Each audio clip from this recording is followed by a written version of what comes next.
Ito pala yung part 2 ng aming pag-roaming around, pero bago kami umuwi, is dumaan muna kami dito sa Lidl kasi bibili kami ng mga vegetables or legumile. Dito kami madalas bumibili ng aking asawa kasi nga sometimes meron ditong mga Asian vegetables and also food.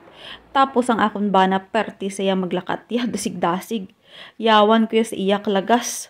Nandito na pala kami sa loob at ito na yung aking napamili. Mostly dyan is mga vegetables talaga. Hindi na ako bumili ng karne kasi nga ang dami namin doon sa bahay. Nandito ako sa may karne section. Tapos nakita ko itong rabbit. Yes, dito sa row is kinakain yung rabbit pero never pa talaga akong nakatikim nito dito. Pero sabi ng aking asawa is masarap daw yung lasa nito pero dahil nga wala kaming budget so hindi ako bibili. Nandito ako sa may seafoods area at nakakagulat yung presyo ng mga isda. Tingnan nyo naman o 2 piraso. Nasa 400 to 500 pesos yung kanyang presyo. Yan lang yung klase ng shrimp na makikita nyo dito sa amin. Wala kaming fresh. At ito na nga, nakalabas na kami and it's time na para umuwi at makapagluto na ng aming food. Bago ko ipakita sa inyo yung aming pinamili, of course, meron muna tayong intermission number. Nandito na pala kami sa bahay at ipapakita ko sa inyo yung mga pinamili namin doon sa Lidl. Doon talaga ako madalas bumibili, especially kapag sa mga legumile kasi meron sila doong mga Asian na mga pagkain. So, let's start. The number 1 na binili ko, of course, itong frunse. Or alugbati, spinach yata, basta ganun. Ito, malaki siya.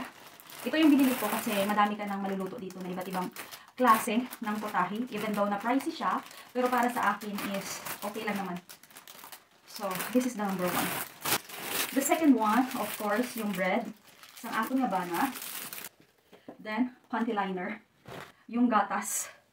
Kasi gatas is life din, yung aking bana. Ito yung paborito naming pudingka yung tawag dito. Para siyang leche flan. And paborito namin itong mag-asawa. Ito yung kanyang itsura and super sarap nito. Next one is itong tinapay. Naka-sale siya. So, bumili kami ng isa. Yung saging na hilaw. Hindi mawawala to. Itong nakaset na carrots na may pastarnak tsaka tsapa. Tapos itong nakapingga na green peas. And itong para siyang latoy. Beans, bumili din ako nito. Of course, ketchup, bell pepper na mahaba para to sa salad, and of course, sa mga pagkain na niluluto ko. Itong jam na ilalagay namin sa tinapay, and of course, sa pancake. Zucchini. Alam niyo naman, hilig tayo sa vegetables, so bumili ako ng zucchini. Vunata, or yung talong. Meron din akong awos, tsaka itong bombay.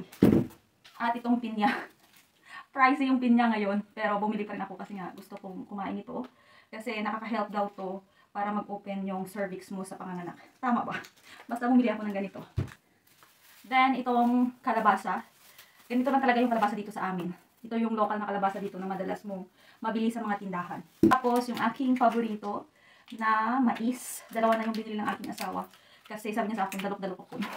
Sa mais, tumba niya is 2 na lang ang bakla. So, bumili kami ng 2. Alam niyo na, di ba? Mahal to, pero okay lang naman. Bumili rin ako ng gata.